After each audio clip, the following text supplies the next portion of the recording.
Salut à tous les passionnés de mystères et de secrets enfouis sous les paillettes de la célébrité. Bienvenue sur Univers Célébrité, votre repère pour explorer les coulisses sombres du showbiz et les théories qui font frissonner les nuits de Los Angeles. Avant de plonger dans cette saga absolument renversante, prenez une seconde pour vous abonner et activer la cloche de notification. Croyez-moi, vous ne voulez pas rater ce qui va suivre. Votre soutien nous permet de fouiller dans les archives poussiéreuses, de démêler les rumeurs des vérités et de raconter des histoires avec une passion qui vous tiendra en haleine jusqu'à la dernière seconde. Aujourd'hui, je vais vous révéler une histoire qui a été gardée dans l'ombre pendant des décennies. Dans les années 90, le monde du cinéma d'action était dominé par deux visages très différents. D'un côté, Bolo Yeung, l'icône d'acier qui illuminait les films de kung-fu classiques aux côtés de légendes comme Bruce Lee et Jean-Claude Van Damme. De l'autre, Billy Blanc, pas seulement un acteur, mais un combattant de la vraie vie, champion de kickboxing, ceinturon noir classé mondial en karaté, et un athlète qui a ressenti la chaleur de combats innombrables dans l'arène. La question, qui est le plus fort?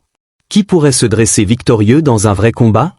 Dans ce duel hypothétique entre le maître du taekwondo et le colosse du kung-fu, nous disséquons chaque technique, analysons les forces et faiblesses physiques, et explorons des combats réels de taekwondo contre kung-fu qui ont fait trembler les experts. De l'histoire de Billy Blanc à celle de Bolo Yeung, en passant par des vidéos chocs qui prouvent que le taekwondo n'est pas invincible. Préparez-vous pour une analyse complète qui va changer votre vision des arts martiaux. À la fin, laissez-nous dans les commentaires quel combat de rêve vous aimeriez voir s'affronter, Billy Blanc vs Bolo Yeung, Chuck Norris vs Bruce Lee. C'est parti pour un voyage intense dans l'univers des guerriers. Billy Blanc est né avec une condition de la hanche qui le rendait raide et une cible facile pour les bullies. Mais il a trouvé la force, physique et mentale, dans le monde des arts martiaux. En 1975, Billy est devenu le premier champion amateur américain, un titre qu'il remportera 5 fois.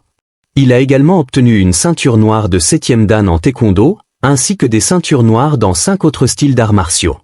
La détermination de Billy ne s'est pas arrêtée à la compétition.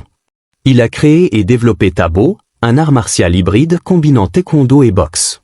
Le résultat, Tabo a explosé en un phénomène culturel dans les années 90, conquérant la pop culture et les salons de millions de foyers. Bien que Tabo soit mieux connu comme un entraînement fitness, son efficacité en combat réel ne doit pas être sous-estimée. Regardez simplement comment Billy Blanc a dominé un maître de karaté en utilisant ses compétences Tabo, transformant son art martial hybride en une arme dans l'arène. Pas réussi. Oh, un beau coup de poing inversé droit par-dessus la tête de Blanc. Oh, puissance bébé. Ensuite, nous avons un classique ouvert de sport martial.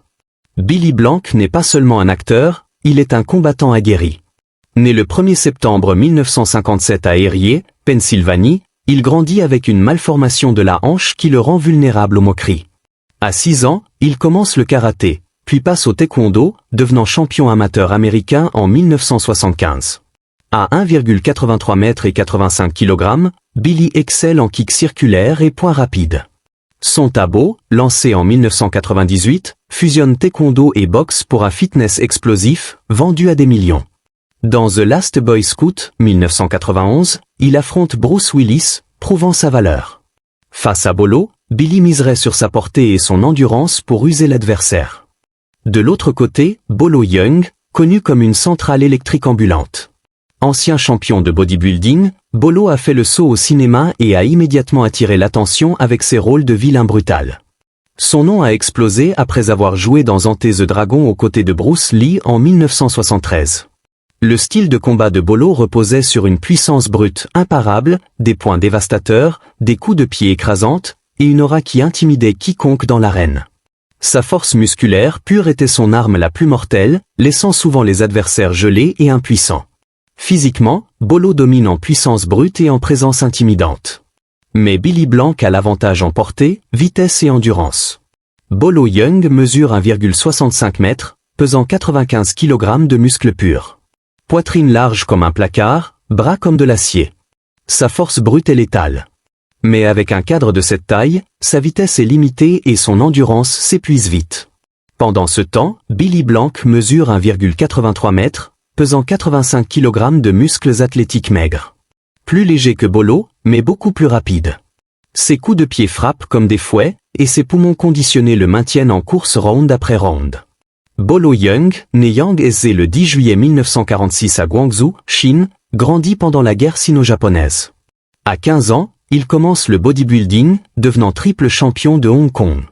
Formé au Tai Chi et Kung Fu, il excelle en techniques explosives.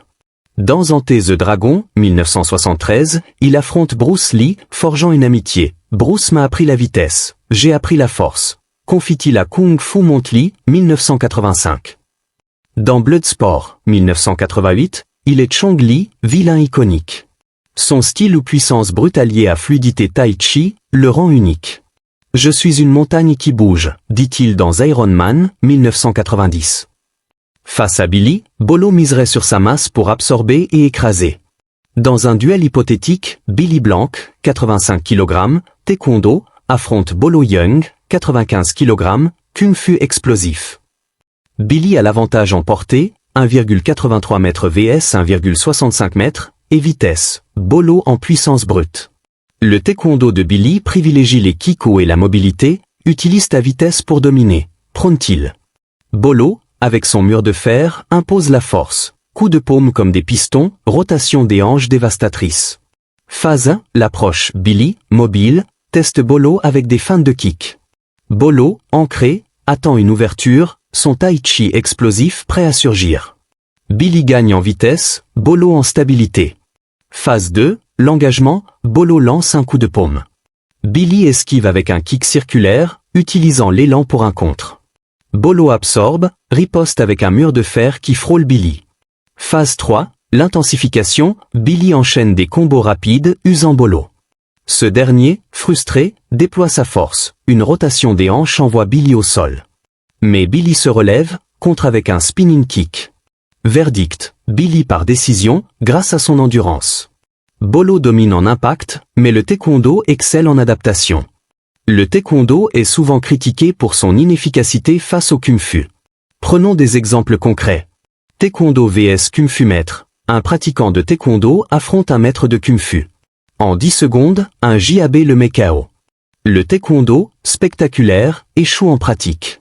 Taekwondo vs kickboxer amateur, un maître endure quelques coups, mais un uppercut le couche. Le kickboxing domine. Wing Chun vs MMA, un pratiquant Wing Chun, similaire au taekwondo en fluidité, tient tête, mais perd au point. Le MMA hybride excelle. Taekwondo vs Muay Thai, un maître de taekwondo esquive, contre, et gagne au point, aux preuves que le taekwondo peut fonctionner.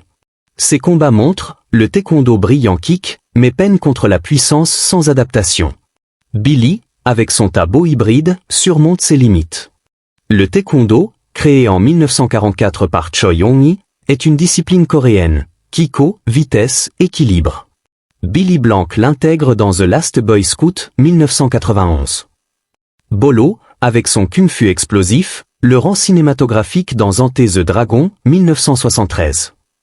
En Hollywood, le taekwondo est stylisé, mais des maîtres comme Wang qui prouvent son efficacité. Billy, champion amateur, incarne son essence, c'est la vitesse qui vainc la force, dit-il à Black Belt Magazine, 1995. Bolo, champion bodybuilding, excelle en Tai Chi et Kung Fu. Ami de Bruce Lee, il brille dans Bloodsport et Double Impact. Son style ou puissance contrôlée le rend unique. Je suis une montagne qui bouge, confie-t-il à Kung Fu Montli, 1980, point dans un ring, Billy esquive les frappes de Bolo, redirigeant son élan pour un contre. Bolo absorbe, riposte avec un mur de fer. Billy gagne en endurance, Bolo en impact. Phase 1, approche prudente. Phase 2, engagement fluide. Phase 3, intensification. Verdict, Billy par décision. Section 8, l'impact culturel taekwondo dans la pop culture. Le taekwondo influence Hollywood via Billy, The Last Boy Scout, et Bolo, Enter the Dragon. Des débats sur son efficacité persistent, mais des maîtres comme Lee Won-kuk prouvent sa valeur. Quel est votre vainqueur? Partagez en commentaire, likez, abonnez-vous. Merci et à bientôt.